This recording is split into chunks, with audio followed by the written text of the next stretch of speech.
bringing the people behind our food to life. I would attribute everything about the quality of life, especially as it relates to urban growth and resource lands in Oregon, to that statewide planning program.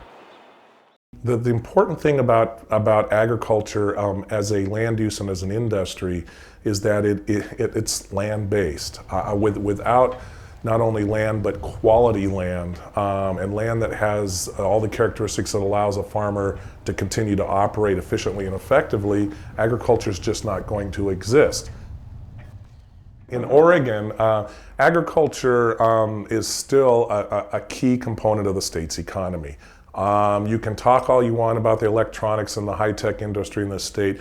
Agriculture, when you look at its overall imprint on the state's economy, still a second largest aspect of the state's economy.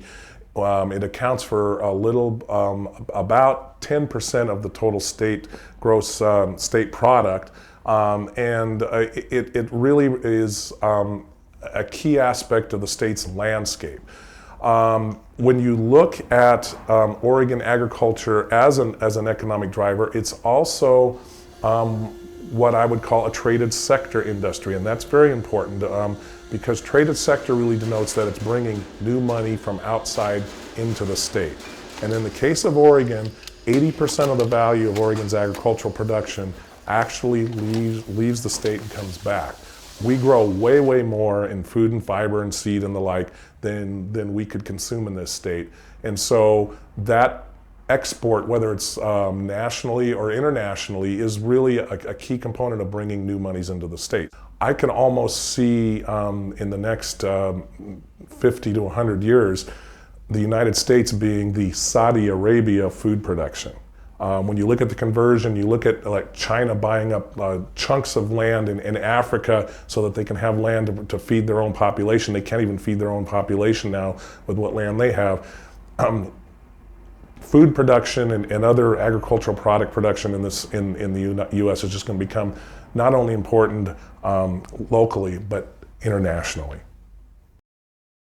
Oregon's land use planning program is unique in the nation in that it really requires every county and every city to do a comprehensive plan that is determined to be consistent with the statewide planning goals.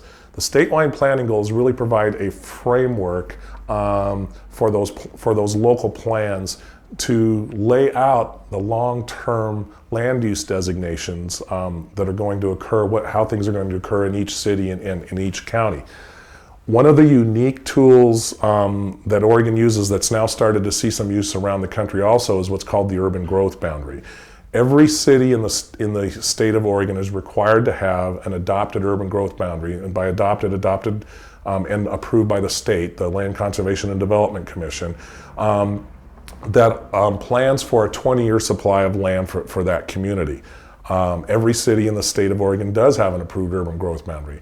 On top of that, the state law also requires that agricultural lands, and for that matter forest lands also, be inventoried, in other words identified and found, and then zoned such to protect them for predominantly farm and forest related uses.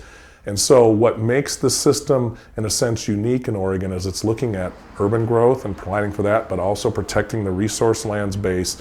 And it tries to balance between those and other natural resources like wildlife habitat and watersheds and the like, and develop a long-term plan. It's true comprehensive planning in what I would consider its purest form.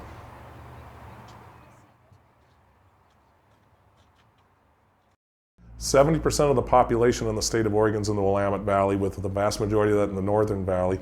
70% of the value of Oregon's agricultural production is in the Willamette Valley, and I would say 20% of the state's production is just in the 3 Portland metro counties. And so beyond the fact that this is where some of the best soils and some of the best agricultural land is, it's also where a lot of the demand is for an increasing demand for high quality food production, which Oregon is renowned for. We not only grow food, we grow quality food products.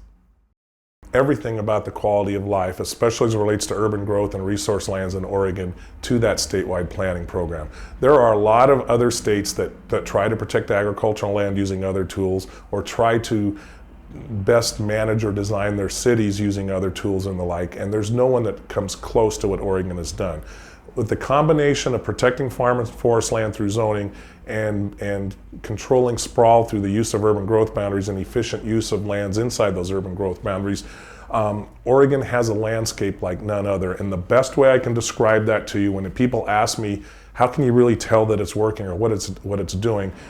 Drive between Portland and Salem, and where else can you drive an interstate freeway with those interchanges or whatever and see nothing but farmland between major metropolitan areas except Oregon?